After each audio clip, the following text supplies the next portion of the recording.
Bueno, 10 de la mañana, 10 minutos. Los saludamos desde la sala de prensa de la Registraduría Nacional del Estado Civil, en donde iniciará la rueda de prensa del señor Registrador Nacional del Estado Civil, el doctor Hernán Penagos, sobre las dudas que hay o preguntas que hay sobre esta presentación del calendario electoral para las elecciones del Congreso 2026 y Presidencia 2026. Adelante, señor registrador. Bueno, un poco destacar que este próximo 8 de marzo inicia oficialmente el calendario electoral de cara a las elecciones de Congreso de la República y Presidencia de Colombia en su primera vuelta.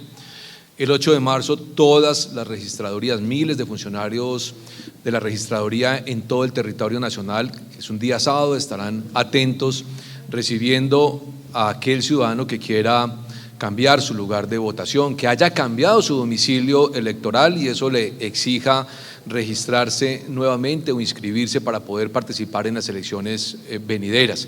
Y así estaremos durante todo el año buscando y tratando de persuadir a muchas personas que se animen para poder participar en el proceso electoral. Lo he dicho de manera insistente. Es muy importante el apoyo de los medios de comunicación para que la ciudadanía entienda la importancia de ejercer el derecho político a elegir, para que la ciudadanía entienda la importancia de salir a votar, porque Colombia es uno de los países que está por debajo de la media de participación política en toda Latinoamérica. Para Presidencia de la República, más del 45% de las colombianas y colombianos no salen a votar, y en el caso de Congreso el 52% del censo electoral tampoco lo hace. Casi la mitad de los colombianos aptos para votar no ejercen ese derecho político. Luego es muy importante promover la participación, explicarle a la ciudadanía que entre más personas salgan a votar, más legítimos son los candidatos y los representantes que se eligen. Luego, el fenómeno de la participación y derrotar la abstención tendrá que ser un propósito en el que hay que empeñarse, y cuando digo empeñarse es en general toda la sociedad y todo el Estado colombiano. En segundo lugar, vamos a aumentar las mesas y puestos de votación para las elecciones de Congreso y Presidencia. En Congreso pasaremos de 112.000 a 127.000 mesas, en Presidencia pasaremos de 102.000 a cerca de 125.000 mesas. Luego habrán más puestos, más mesas de votación y por tanto más posibilidad de que la ciudadanía tenga cerca un puesto y una mesa de votación.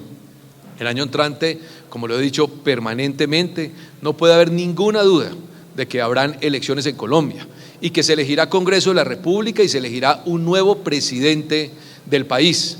Y no porque lo diga el registrador nacional, simplemente porque así lo determina la Constitución, y Colombia es un Estado democrático, un Estado de derecho que le cumple a sus ciudadanos. Vamos a tener un número muy importante de innovaciones, implementar la biometría facial como mecanismo para verificar la identidad de la ciudadanía que salga a votar. Luego quedará despejada cualquier duda de suplantación al elector en las elecciones venideras. Vamos a pasar de 25.000 a cerca de 65.000 mesas en biometría dactilar y biometría facial, es decir, un avance muy significativo. Vamos a hacer todos los esfuerzos para cubrir el mayor número de mesas en materia de biometría, insisto, pasar de 25.000 a cerca de 65.000 mesas en todo el territorio nacional. Ya está en la observación internacional trabajando. La semana pasada tuvimos reunión con la Unión Europea, ya nos reunimos con el Instituto Carter, con la OEA, ya nos reunimos con la MOE, con Uniore, con CAPEL. Todas esas entidades van a hacer observación internacional. Vamos a trabajar en un tema muy importante que tiene que ver con las auditorías. No solamente tendremos auditoría al proceso electoral, sino auditoría a los sistemas informáticos, y durante todo este año estaremos invitando a los medios de comunicación, a las organizaciones y partidos políticos para que sigan y nos acompañen en la implementación de todas estas innovaciones que queremos destacar. Y es muy importante, miren esta situación, hay 1.200.000 colombianos residentes en el exterior en el censo electoral. De ese 1.200.000 colombianos, escasamente votan 200.000, es decir, mucho menos del 20%. Si calculamos cuántos colombianos hay fuera de Colombia, dicen que 6 o 7 millones, pero en el censo están 1.200.000, insisto, y solo votan algo así como 200.000.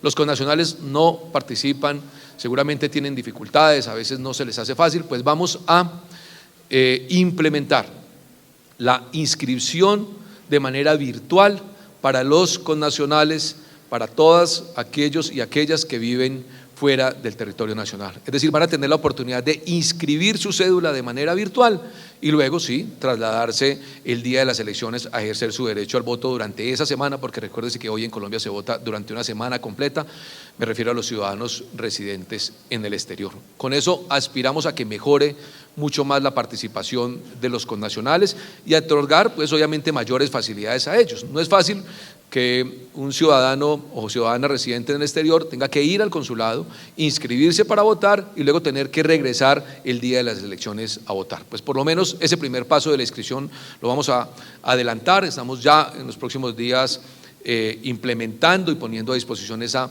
herramienta que será de mucha utilidad para quienes viven fuera del país. Así que estamos en esa tarea, va avanzando muy bien y, como se dice, ya estamos en modo electoral, muy a pesar de que este año inclusive tenemos un número muy importante de elecciones atípicas. La registraduría está haciendo múltiples tareas, por un lado preparando las elecciones de Congreso y de Presidencia, pero por otro lado realizando elecciones de manera permanente.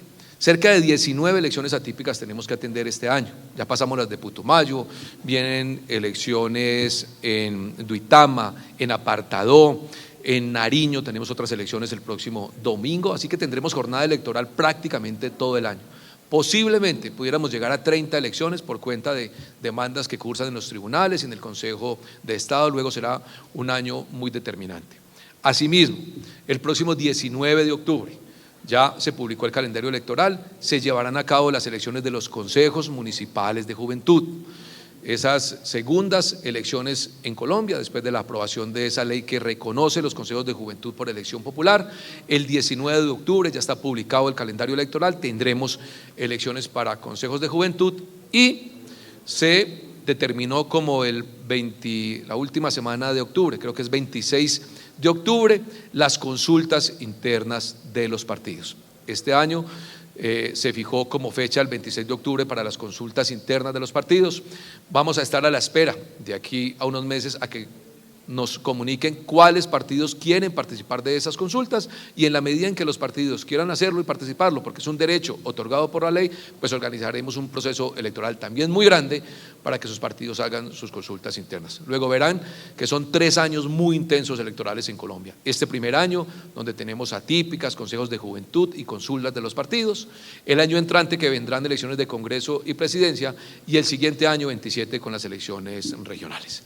Iniciamos esta ronda de preguntas, por favor, pasamos aquí. Las elecciones del próximo año, ¿qué necesita usted del gobierno y del Congreso, donde ya ha habido unos ruidos presupuestales? Y una segunda preguntita pequeña, el ministro del Interior ayer trazó la estrategia electoral del pacto histórico, el ministro, como yo le decía, también preside la Comisión de Garantías, no sé si tiene un comentario acerca de lo que ha sido interpretado como una abierta participación en política de Armando Benedetti. Gracias. Bueno, en relación con el presupuesto, hoy estamos avanzando en el trámite de los recursos para las elecciones del año venidero, me refiero a Congreso y Presidencia. Los trámites son los siguientes: ya se aprobó lo que se conoce como el levantamiento previo, ya se aprobó el traslado presupuestal y estamos tramitando las vigencias futuras porque será un presupuesto que tiene 2 fuentes: el presupuesto del año 2025 y vigencias futuras del año 2026. La verdad, la situación presupuestal ha avanzado sin ninguna dificultad. Esperamos de aquí a la próxima semana tener aprobadas las vigencias futuras para realizar de ahí en adelante el estudio de mercado y proceder a la convocatoria abierta nacional e internacional que se va a llevar a cabo para todos los proveedores electorales. Ese es, como se dice, el estado del arte hoy de los recursos para las elecciones del año 2026 y pues no tengo más que decir frente a las otras preguntas. Buenos días, registrador. Catherine Lerzo, es decir, este sábado, hasta ese día entonces se habla de ya se pueden seguir haciendo traslados de partido a partido, renuncias.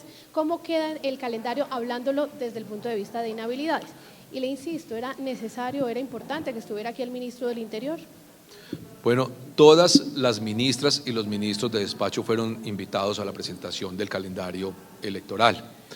En relación con las inhabilidades, recuerde usted que hay varios momentos de inhabilidades, si se quiere, unas derivadas de aquellos que quieren o querían y representaban una organización política y cambiarían de partido, inhabilidad que ya pasó el tiempo para ella, que era antes del primer día de la inscripción, de un año antes del primer día de la inscripción. Y la segunda inhabilidad, que es la que se cumple el 8, es la que tiene que ver con un año antes de las elecciones, en este caso de Congreso, que se cumpliría el próximo 8 de marzo para aquellos que están en cargos de dirección, confianza, manejo, es decir, en altos cargos tanto nacionales como departamentales, que es lo que ha definido el Consejo de Estado. Luego, el último momento de inhabilidades para Congreso de la República es el 8 de marzo, quienes quieran aspirar al Congreso y estén en altos cargos del Estado, nacionales o departamentales, y el 31 de mayo, quienes aspiren a la presidencia de la República, estén en altos cargos del Estado, para este tipo de posibilidades.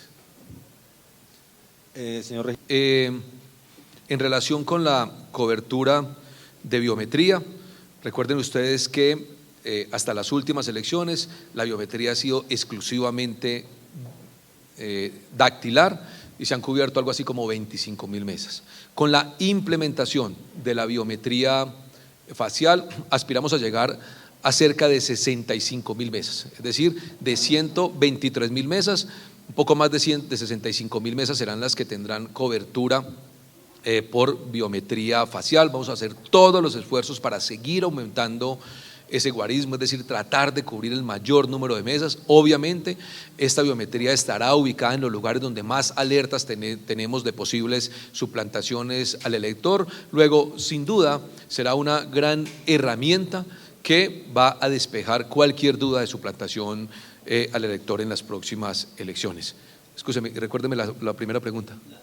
En las zonas de… Ok, en relación con las zonas o los lugares donde hemos, si se quiere, alertado por temas de orden público o de seguridad, yo lo he venido diciendo, lo dije inclusive previo a las elecciones de Putumayo. Nos alertan algunos lugares del territorio nacional, inclusive ni siquiera porque lo dice el registrador, también lo ha advertido la Procuraduría, la Defensoría, lo ha advertido inclusive Naciones Unidas. Por ejemplo, en el Putumayo es un departamento donde hay serios problemas de enfrentamientos entre los comandos de frontera y hay serias dificultades en materia de confinamiento y desplazamiento. Lo ocurrido en el Catatumbo, que ustedes conocen muy bien, el Cauca, nordeste antioqueño, el mismo Chocó. Es decir, hay una serie de departamentos en los que se hace necesario adoptar medidas desde ya para garantizar no solamente que se ubiquen todos los puestos y mesas de votación, sino que las ciudadanas y los ciudadanos puedan ejercer su derecho al voto, pero además de eso, que puedan ejercer su derecho al voto libre, que es una cosa diferente. Luego yo aspiro a hablar muy pronto con el señor ministro de Defensa, revisar esos lugares donde se presentan alertas, definir unas estrategias, tomar las decisiones que sean adecuadas a través de las fuerzas militares y de policías para asegurar las elecciones y el derecho al voto en esos lugares, y creo que el momento es oportuno. Estamos a un año de las elecciones de Congreso, en un trabajo articulado entre todas las entidades del Estado, todas ellas, y obviamente en especial Ministerio de Defensa, Fuerzas Militares y de Policía, podríamos alertar y asegurar que no se tenga ninguna dificultad, no solamente para la ubicación, como les decía, de los puestos y las mesas, sino para que las personas puedan decidir y votar libremente. Registrador. Atento a las convocatorias que se hagan en Colombia. Históricamente ha existido un trabajo articulado entre la registraduría y el gobierno nacional de cara a los procesos electorales. Eso, digamos, está definido desde el artículo 113 de la Constitución, y desde la registraduría estamos muy atentos para trabajar definir muy claramente el proceso electoral, apoyarnos para que ese proceso salga de manera impecable e íntegra, trabajar con el Ministerio de Defensa los temas de seguridad y orden público, y en esa tarea la registraduría está absolutamente abierta. A este lanzamiento se invitó a todas y todos los ministros del despacho, y lo que hemos hecho es hacerle entender y explicarle a toda la sociedad colombiana que el proceso electoral es una responsabilidad del Estado en su conjunto, de todas las instituciones que hacen parte del Estado colombiano.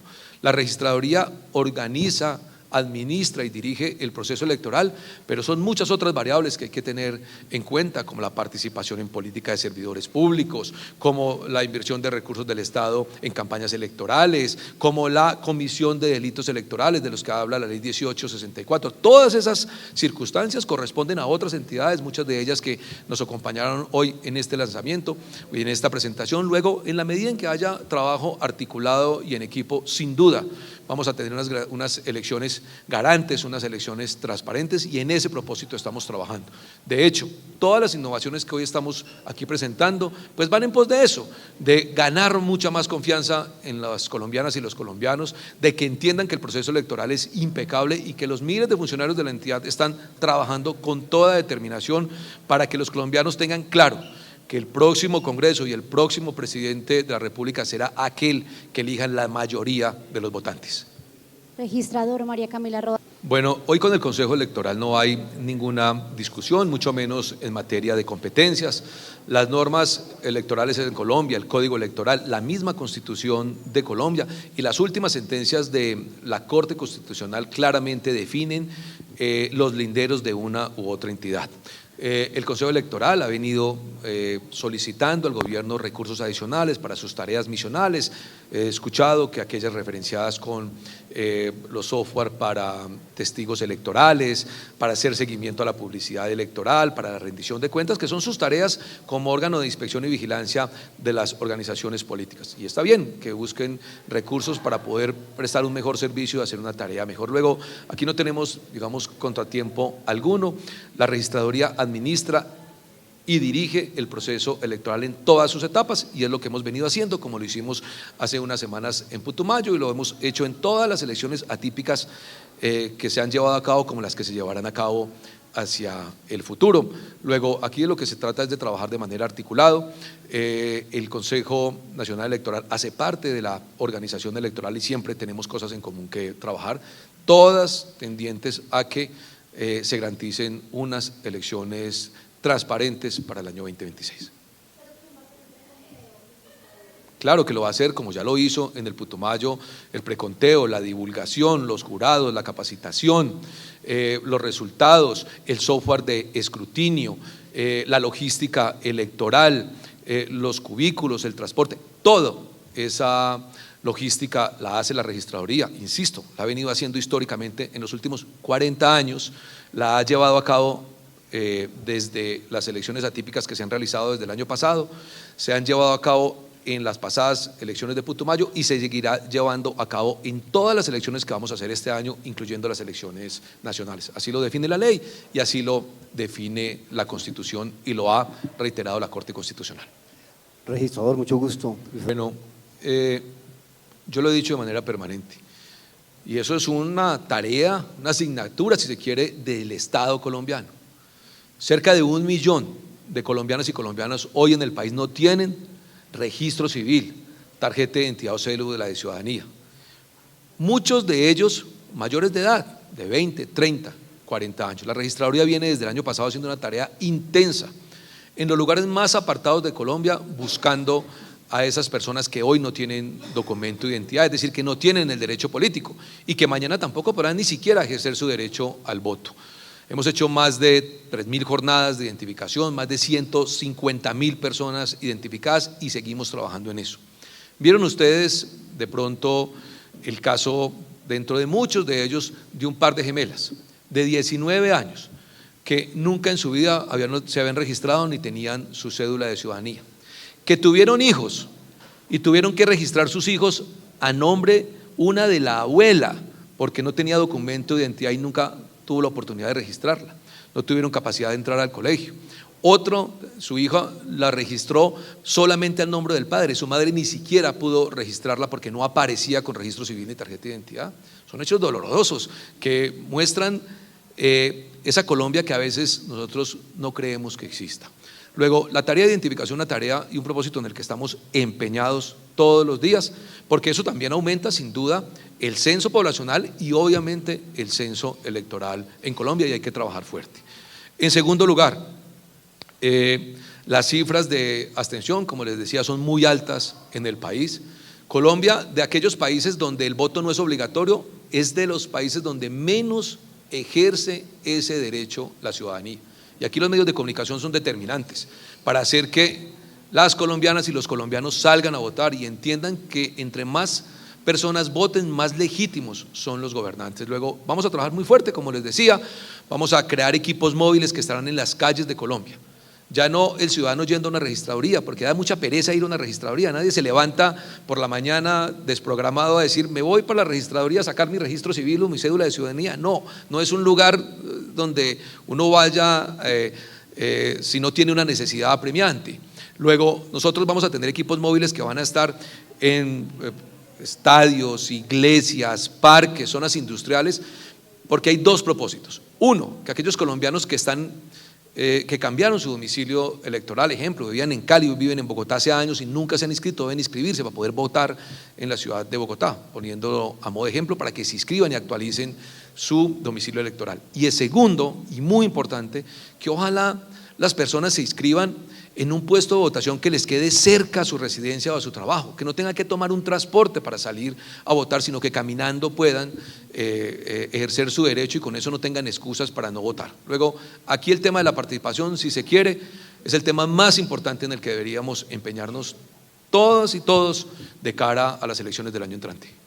Al día de hoy tenemos un censo electoral cercano a los 40.900.000 personas. El censo electoral, insisto, se va depurando día a día. Al cierre de estas últimas semanas, el censo en Colombia está cercano a los 40.900.000 personas. Quiere decir que posiblemente, sin duda, serán más de 41 millones las colombianas y los colombianos que podrán ejercer su derecho al voto en las elecciones de Congreso y de Presidencia. Estamos haciendo todo lo que les hablaba de jornadas de votación, ampliando la posibilidad de inscripción virtual de ciudadanos en el exterior para que ese censo crezca. En la medida en que crezca unos cuantos millones, pues más colombianos pueden ejercer el derecho al voto y sin duda pues más legítimos serán los gobernantes. ¿Qué otra cosa me pregunta?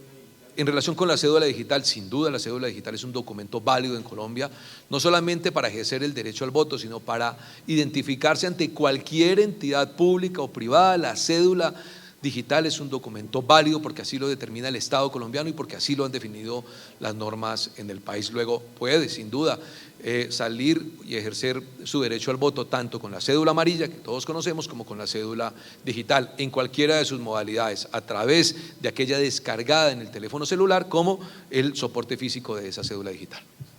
Señor registrador, buenos días. Andrés Carmona de Blue Radio. ¿Tema del software? ¿Van a adquirir el propio software o cómo va a ser ese tema? Bueno, este es un tema que la opinión no conoce muy bien. Digamos que de pronto no se explicó en su momento. El software de escrutinio ya fue adquirido por la Registraduría Nacional para las pasadas elecciones presidenciales. Luego ese software ya es de propiedad de la Registraduría y en su momento se dejó al servicio del Consejo Electoral para la consolidación de los datos del escrutinio nacional. Ese software fue adquirido a una empresa diferente que se llama Indra.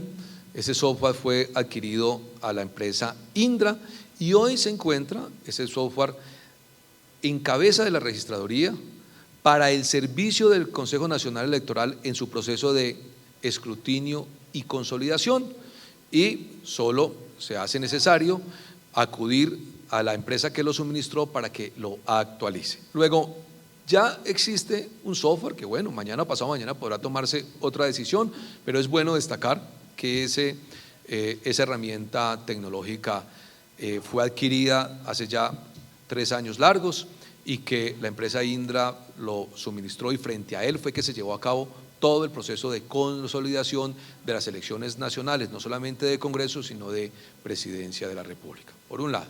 Por otro lado, yo se los digo en honor a la verdad, el momento más importante en el que hay que tener el mayor cuidado, el momento en el que deben estar los ojos puestos en un proceso electoral, es el momento de la mesa de votación, el momento en que los jurados, que son colombianas y colombianos, cuentan los votos, diligencian las actas electorales y las transmiten a la registraduría para que sean divulgadas en lo que se conoce como preconteo. Esa transmisión que presenta la registraduría con mucha agilidad tiene soporte en esas actas que construyen y diligencian los jurados de votación. Luego, ese es el momento más importante. ¿Quién hay en esa mesa de votación? Colombianas y colombianos, 700.000 a quienes yo agradezco porque nos ayudan en todos los rincones de Colombia. ¿Quién más hay allí? Ciudadanas y ciudadanos que son testigos electorales de muchos partidos. Hoy hay más de 30 partidos en Colombia, calculen cuántos jurados va a tener cada mesa. Y luego de ese proceso viene lo que se conoce como el escrutinio, que lo llevan a cabo ¿quiénes? Jueces y notarios de Colombia, a quienes también agradecemos al Consejo de la Judicatura por permitir que ellos hagan el escrutinio, que tampoco trabajan para la entidad. ¿Y qué hacen los jueces? Tomar las actas que diligencian los jurados y consolidarlas. En lenguaje más castizo, sumarlas. Y toda esa información llega a ese software de escrutinio.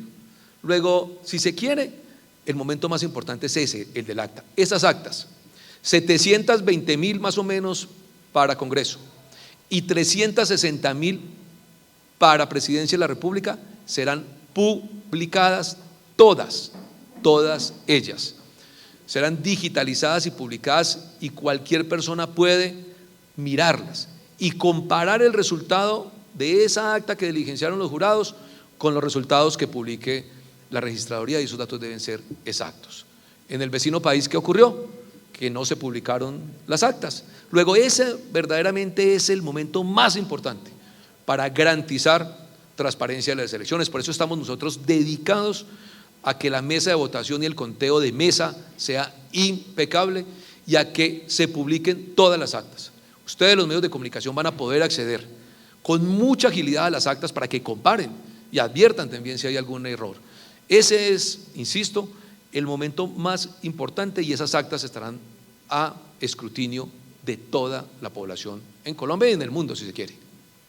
Señor registrador, por último Empiezo por lo segundo. Sin duda, vamos a apoyarnos de los canales comunitarios porque son muy apropiados para llegarle a la población en esos territorios alejados, y los necesitamos para que nos ayuden a explicarle a la ciudadanía cómo es el proceso electoral. Los necesitamos para que nos apoyen invitando a la ciudadanía a participar. Los necesitamos para que nos ayuden a que la ciudadanía se inscriba para votar y actualicen su lugar de votación. Así que sin duda vamos a pedir el favor a muchos de los canales comunitarios para que nos acompañen. En segundo lugar, en materia de Internet, ese tema nosotros lo tenemos muy resuelto. Digo resuelto de la siguiente manera: la registraduría en aquellos lugares muy apartados, nos acaba de ocurrir en Putumayo, tenemos varios mecanismos para transmitir los resultados. En algunos lugares hay los canales ordinarios de comunicación vía celular, en otros lugares llevamos teléfonos satelitales, ya tenemos identificados los mapas de los lugares donde se hace necesario llevar teléfonos satelitales, y en otros lugares llevamos antenas móviles de Internet. Luego, la cobertura de la registraduría para recibir los resultados, para divulgarlos y tenerlos a custodia en el tiempo pertinente y poder comunicarlos con agilidad, la tenemos cubierta. Inclusive tenemos lugares donde tenemos backup, es decir, teléfonos celulares, pero también antenas satelitales para que el proceso sea impecable. Luego, en materia de transmisión y de los servicios de la tecnología, ese tema lo tenemos cubierto, ubicado, sabemos los lugares exactos de todo el territorio nacional donde necesitamos llevar a tecnología adicional, inclusive backup de tecnología. De hecho, también hay lugares donde sabemos que hay dificultades con la energía. También transportamos plantas eléctricas, como lo hicimos, insisto, en Putumayo en las pasadas elecciones, para no tener ninguna dificultad en el proceso de conteo, en el proceso de transmisión y en el proceso de escrutinio. Señor registrador, muchas gracias. A los